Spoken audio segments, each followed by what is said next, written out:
우리에게 주신 하나님 말씀은 에스라 10장 1절에서 17절 말씀입니다. 에스라가 하나님의 성전 앞에 엎드려 울며 기도하여 죄를 자복할 때에 많은 백성이 크게 통곡하매 이스라엘 중에서 백성의 남녀와 어린 아이의 큰 무리가 그 앞에 모인지라. 엘람 자손 중 여이엘의 아들 스가냐가 에스라에게 이르되 우리가 우리 하나님께 범죄하여 이 땅 이방 여자를 맞이하여 아내로 삼았으나 이스라엘에게 아직도 소망이 있나니 곧 내 주의 교훈을 따르며 우리 하나님의 명령을 떨며 준행하는 자의 가르침을 따라 이 모든 아내와 그들의 소생을 다 내보내기로 우리 하나님과 언약을 세우고 율법대로 행할 것이라. 이는 당신이 주장할 일이니 일어나소서 우리가 도우리니 힘써 행하소서 하니라. 이에 에스라가 일어나 제사장들과 레위 사람들과 온 이스라엘에게 이 말대로 행하기를 맹세하게 하매 무리가 맹세하는지라. 이에 에스라가 하나님의 성전 앞에서 일어나 엘리야십의 아들 여호하난의 방으로 들어가니라. 그가 들어가서 사로잡혔던 자들의 죄를 근심하여 음식도 먹지 아니하며 물도 마시지 아니하더니 유다와 예루살렘에 사로잡혔던 자들의 자손들에게 공포하기를 너희는 예루살렘으로 모이라. 누구든지 방백들과 장로들의 훈시를 따라 3일 내에 오지 아니하면 그의 재산을 정몰하고 사로잡혔던 자의 모임에서 쫓아내리라 하매 유다와 베냐민 모든 사람들이 3일 내에 예루살렘에 모이니 때는 9째 달 20일이라. 무리가 하나님의 성전 앞 광장에 앉아서 이 일과 큰 비 때문에 떨고 있더니 제사장 에스라가 일어나 그들에게 이르되 너희가 범죄하여 이방 여자를 아내로 삼아 이스라엘의 죄를 더하게 하였으니 이제 너희 조상들의 하나님 앞에서 죄를 자복하고 그의 뜻대로 행하여 그 지방 사람들과 이방 여인을 끊어버리라 하니 모든 회중이 큰 소리로 대답하여 이르되 당신의 말씀대로 우리가 마땅히 행할 것이니이다. 그러나 백성이 많고 또 큰 비가 내리는 때니 능히 밖에 서지 못할 것이요 우리가 이 일로 크게 범죄하였은즉 하루 이틀에 할 일이 아니오니 이제 온 회중을 위하여 우리의 방백들을 세우고 우리 모든 성읍의 이방 여자에게 장가든 자는 다 기한에 각 고을의 장로들과 재판장과 함께 오게 하여 이 일로 인한 우리 하나님의 진노가 우리에게서 떠나게 하소서 하나 오직 아사엘의 아들 요나단과 디거의 아들 야스야가 일어나 그 일을 반대하고 무술람과 레위 사람 삽부대가 그들을 돕더라. 사로잡혔던 자들의 자손이 그대로 한지라. 제사장 에스라가 그 종족을 따라 각각 지명된 족장들 몇 사람을 선임하고 10째 달 초하루에 앉아 그 일을 조사하여 첫째 달 초하루에 이르러 이방 여인을 아내로 맞이한 자의 일 조사하기를 마치니라. 아멘. 에스라는 지금 하나님의 성전 앞에서 엎드려 울며 기도하고 있습니다. 에스라만이 아닙니다. 많은 이스라엘 백성들이 남녀 어린아이 할 것 없이 큰 무리가 모여 크게 통곡하고 있습니다.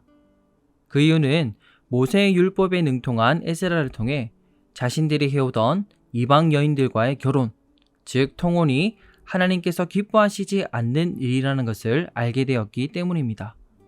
이 문제는 해결하기 쉬운 일이 아니었습니다. 방백과 고관들이 통혼이라는 죄에 앞장서고 있었고 당장 이방 여인과 결혼한 모든 가정을 무차별적으로 갈라놓기에도 어려움이 있었기 때문입니다.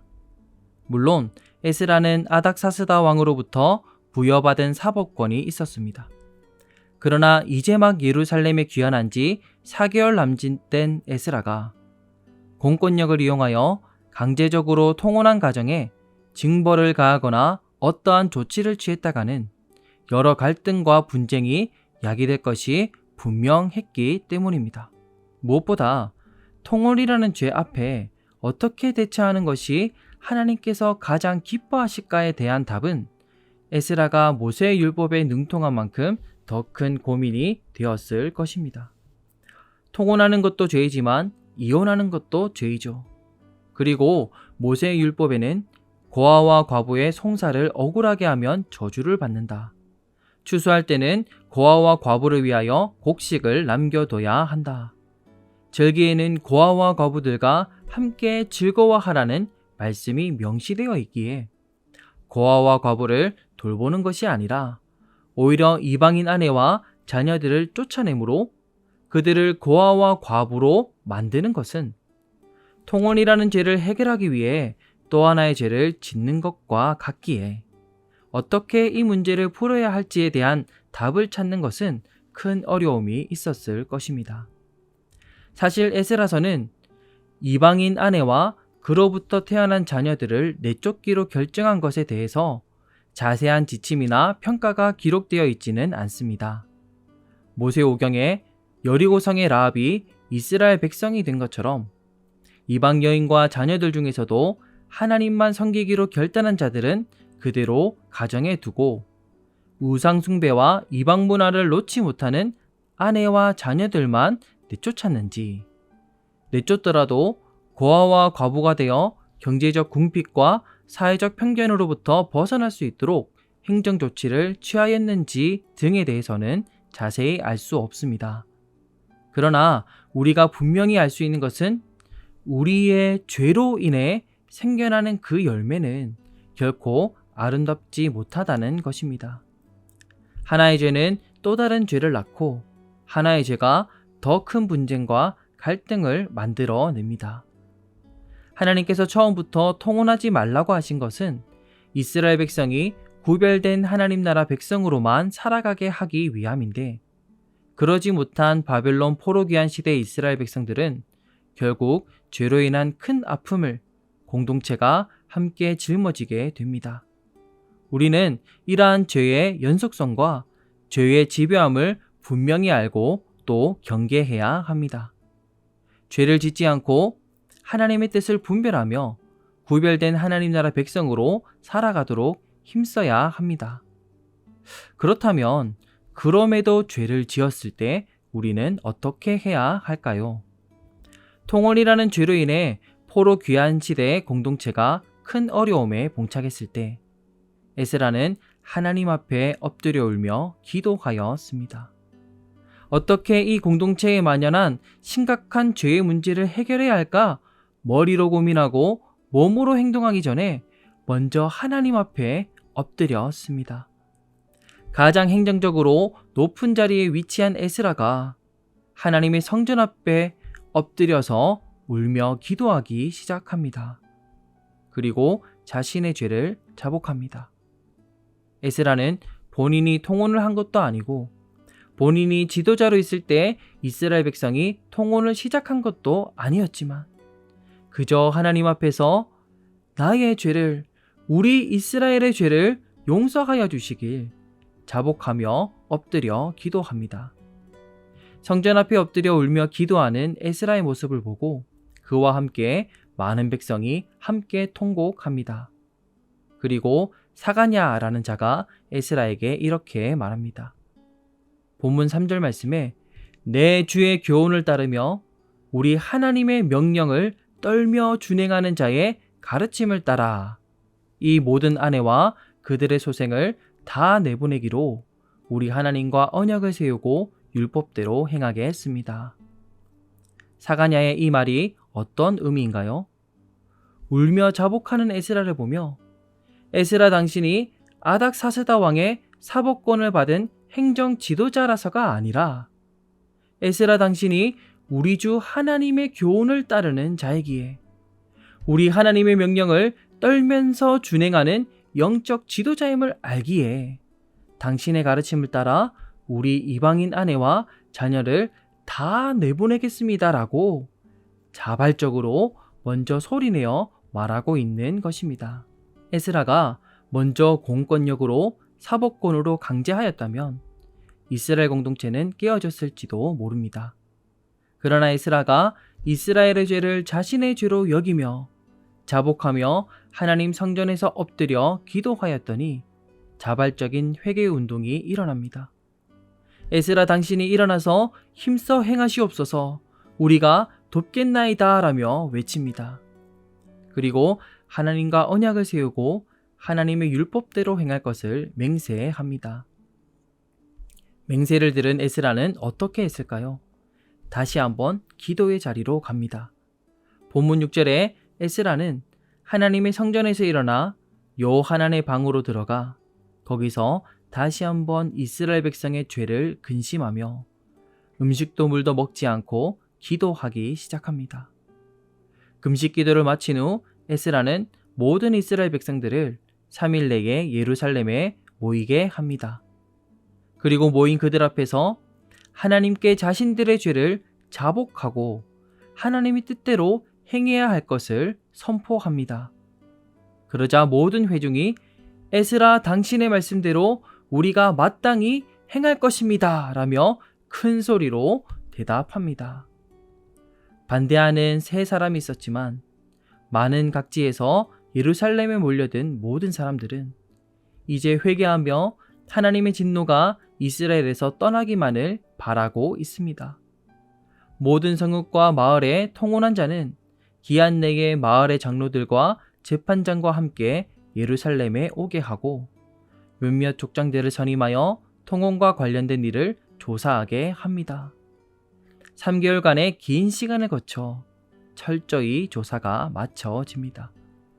어떤 아픔을 겪더라도 이제는 철저하게 온 이스라엘이 하나님의 말씀과 하나님의 뜻대로만 살겠다는 단호한 각오가 세워졌습니다. 에스라가 강제한 것이 아니라 공동체의 죄를 자신의 죄로 여기고 자신의 죄로 자복하고 회개하며 하나님 앞에 엎드려 기도하였더니 온 이스라엘이 자발적으로 회개에 동참하는 놀라운 역사가 일어났습니다. 1907년 평양 대붕운동이 있었습니다. 1907년 1월 2일부터 15일까지 평양 장대현교회에서 말씀 사경회가 있었습니다. 사경회 중에 은혜로운 순간도 있었지만 13일 주일 저녁 집회는 너무 냉랭했습니다. 그날 말씀을 전한 길선주 장로가 너희는 다 죽어 있다 라고 외칠 정도로 차갑고 굳어있는 집회였습니다. 다음날 14일 놀라운 성령의 역사가 임했습니다. 이 부흥의 불길은 장대현 교회부터 교파와 지역을 초월하여 평양 전역과 한반도 전역과 만주와 중국으로까지 번져 나갔습니다. 1월부터 6월까지 긴 시간에 거쳐 한반도 전역에 부흥을 경험하지 않은 곳이 없을 정도로 놀라운 부흥의 역사가 곳곳으로 퍼져나갔습니다. 이 부흥의 불길을 경험한 노벨 선교사는 사도행전 이후 가장 강력한 성령의 역사라고 증언했습니다. 그 시작은 14일 말씀을 전한 길선주 장로가 자신의 죄를 자복하며 시작되었습니다. 1년 전 세상을 떠난 친구의 재산을 정리하며 약 100달러의 거금을 착복했습니다. 제가 바로 사경회계 은혜의 임재를 막는 아간 같은 사람입니다. 많은 성도들과 선교사 앞에서 그리고 하나님 앞에서 자신의 죄를 자복하였을 때 그 회개는 그곳에 모인 온 회중들의 회개로 이어졌습니다. 한국인들만이 아니라 현장에 참여한 선교사들에게도 놀라운 회개의 역사가 일어났습니다. 이 평양 대붕운동은 회개운동으로만 그치지 않고 영적 각성운동으로, 사회개혁으로, 만주와 중국 부흥의 모체로, 한국교회의 양적 성장으로, 해외 선교운동으로, 교단들과 선교단체의 연합운동으로 이어져 갔습니다. 출애굽한 이스라엘 백성들, 포로 귀환 시대의 이스라엘 백성들, 1907년에 한반도 백성들이 그러하였듯이 오늘날 하나님의 백성된 우리 역시 여전히 죄의 잔재 가운데 살아갑니다. 내가 속한 공동체의 가정과 회사와 교회와 이 나라에서 우리는 죄악된 모습을 여전히 보고 있습니다. 죄는 집요하게 나와 우리 공동체를 죄 가운데 놓이도록 계속하여 괴롭힙니다. 그러나 우리가 공동체 안에서 죄악된 모습이 보이고 누군가의 허물이 보일 때 이를 정죄하고 비난하며 내 힘과 권위로 강제하는 것이 아니라 공동체의 죄를 나의 죄로 여기고 내가 먼저 자복하며 하나님 앞에 엎드려 하나님의 긍휼과 은혜를 구할 때 하나님께서는 우리 공동체의 회개와 회복의 놀라운 역사가 임하게 하실 것입니다. 마지막으로 한 말씀 읽도록 하겠습니다. 역대하 7장 14절 말씀입니다. 내 이름으로 일컫는 내 백성이 그들의 악한 길에서 떠나 스스로 낮추고 기도하여 내 얼굴을 찾으면 내가 하늘에서 듣고 그들의 죄를 사하고 그들의 땅을 고칠지라. 아멘. 말씀을 기억하시며 다음 두 가지로 기도하시면 좋겠습니다. 첫째, 우리의 죄를 나의 죄로 여기며 하나님 앞에 엎드려 기도하는 상한 심령을 허락하여 주소서. 둘째, 19일 오늘부터 시작되는 대학부 수련회에 에스라 시대의 포로기한 공동체와 평양 대부흥 운동에 임하셨던 성령님의 놀라운 역사가 임하게 하여 주소서. 함께 기도하며 나아가겠습니다.